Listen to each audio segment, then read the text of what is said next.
Well, last week when we had our segment with Bob Pollock, we had a caller, actually somebody who had emailed me, and that email showed a picture of a flower bed that had this mysterious little viney type of thing growing through it, and you identified it, Bob, as a daughter. As a daughter. I'd never heard of the term before. A daughter. Well, this particular person was so happy that he sent me another email thanking you. And well, let's listen. Daughter, daughter, daughter, daughter. Yes, the daughter is gone. We yanked it right out of the ground. She's out of here. Hopefully before she dropped her seeds. Thank you, and thanks to Bob. There you go. I don't know who that guy was. Do you? That voice is recognizable from anywhere. You think so? So I didn't even know he had a daughter, but there you go. I think he had several of them. But he's eradicated them now. He hopes he's eradicated. He's yanked the daughter out of the ground, and hopefully before she has dropped her seed. So our thanks to Mr. Otto. Even at a distance, he keeps us entertained. That's for sure. Yeah. So the daughter is taken care of. Yeah. And to add to that, what we didn't get into last week was how that thing survives. Okay. So it's parasitic. It needs another host in order to get its food. Mm-hmm. So it actually has these advantageous roots, these specialized structures called haustoria. There's a word for it. That actually penetrate into the plant. Rampant haustoria? Yeah. Okay. Yeah, it vines and twines around, that plant, whatever it is, and it'll do that on multiple types of plants. And then as it does that, then it sends out these little structures that penetrate the host plant. This is very science fiction. And then that's how it gets its energy. So it feeds off that host plant. It sucks the life force out of it. So it doesn't have those seeds germinate. Mm-hmm. Once then, within a week or so, once that starts to vine around something and then send those roots in, those structures, and then start gaining food that way, then it no longer attaches itself to the ground. That part kind of just dies off. And then it's living off of that plant that it's sucking the juices out of. How about that? That's crazy. Well, by the way, 479-1160 or 349-WCCS, that's 349-9227. If you have a question for Bob today, you do not have to prepare a musical presentation afterwards with your thank you, as one particular listener/emailer did. But we certainly did appreciate that. That was fun. All right. It is. That was very good. But do indeed call and ask us your questions about lawns, gardens, and such, just like this person has. Good morning. Good morning to you, too. We have a zucchini plant that started out really well, gave us about 4 nice zucchinis. Now it has a lot of blossoms on it, but it doesn't give us any fruit, and we don't know what's going on. Okay, so zucchini have separate male and female flowers. So at the moment, it may be sending up those, and usually as that plant starts to grow, that it will, it sends up the male flowers first. And then once those start, then the female flowers will start to appear. So you may just be in a little stage there where you've got some male flowers and no female flowers. So kind of hang on. It'll happen. And it doesn't take... The male flowers kind of have a little stem or stalk, and then the flower will be on top. And then the female flowers are usually a little shorter. They'll be larger, and it won't be very long before they'll start to swell or grow at the base of that flower as soon as they've been pollinated. And, of course, then the female flowers, then they will be the ones that produce those wonderful zucchinis. So don't give up hope. They can turn from beautiful, nice specimens one day to monsters the next day. Okay. Thank you so much. You're welcome. Thank you. Bye-bye. There you go. 479-1160. That line is open again, 349-WCCS, if you have a question for Mr. Pollock. Yeah, all those interesting things about plants. Mm-hmm. Yeah. We got the message from the Old Farmer's Almanac published this week that we're in for a polar coaster winter, which means that we're going to have up and down winter, springy, basically a lot like the last few winters, some storms and a whole lot of rain. And cold, windy, blustery stuff. Oh, yay. Yeah. Can't wait, huh? Can't wait for that.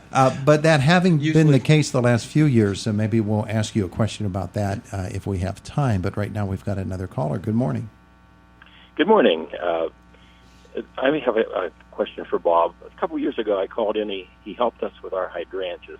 We weren't getting blooms, but we were cutting the wood off clear to the ground. He said leave some wood there to start out the next year, which we have. Blooms are great, but now the bushes are out of control. How do we handle that? Some people are never happy. We go from one extreme to the other.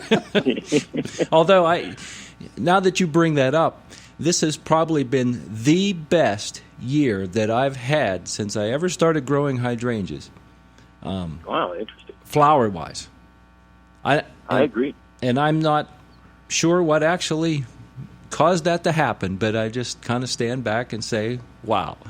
Because they've struggled and struggled and struggled, and you get dieback and all that, and you lose blooms, and the summer isn't right. And but this year, they've done well. Okay, so now he's extra robust with his hydrangeas. Yeah. So, yeah. So, and you'll still get, and depending on the cultivar that they are, some of those may have filled out to about their normal size range. So if you know the cultivar and know how big it will get, it may be kind of where it's supposed to be. If it's still too big, then you just have to trim some of that out there. So you're going to take some of those stems back to the ground and leave some other ones there, and you can shorten those up a little bit too. Is he doing that now or after the growing season? Well, I use it after the growing season. Yes, and really with those, we kind of have to wait till just let them go through the winter, unless they're weeping out over a sidewalk or space that you need to be moving around on. You can trim that part back just to get it out of the way anytime. But primarily we want to wait until the worst of winter is over to kind of look them over, because we could have, if we have an up and down winter like they're predicting there, then we could end up with some bud dieback, some branch dieback, because of those fluctuating conditions over the winter. So it's going to be best just to kind of hang in there and then see what we're dealing with come spring. Great. That sounds like a great plan. I appreciate it, Bob. Thanks a lot. You're welcome. Thank you. And if those plants are those recombinant type of hydrangeas, meaning that they flower on both wood that was grown this year and produced buds, so there should be buds already there for next year now. They'll bloom on wood produced this year, and then also bloom on new growth that comes up next year. If you have that type, that gives you a little more workability as far as the pruning, and if we get some dieback over the winter, then we can wait, let that new growth come up, and we'll get a later bloom flowering in the summer then.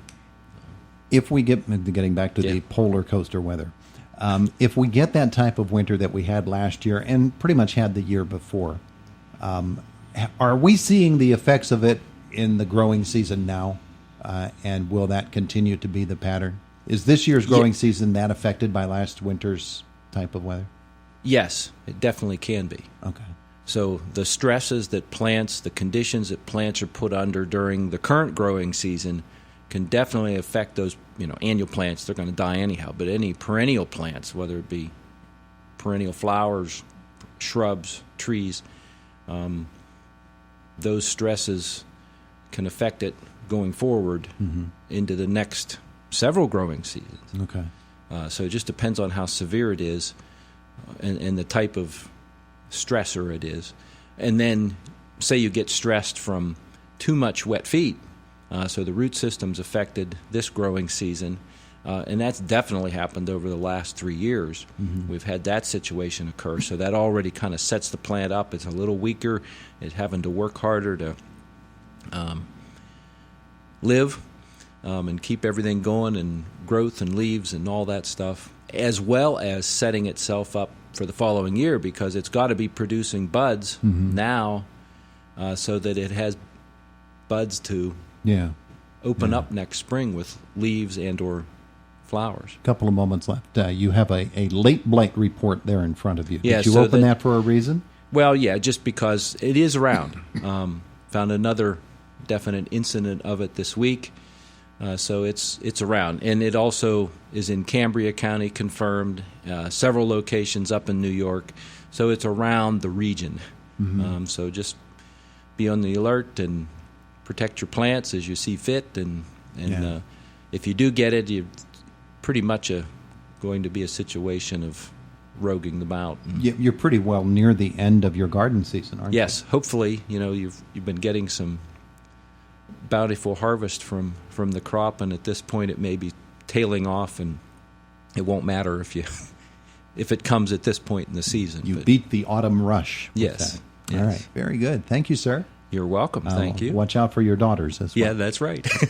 Always protect your daughters. It's 7:58. It is the voice of Indiana County, WCCS, AM 1160, 101.1 FM.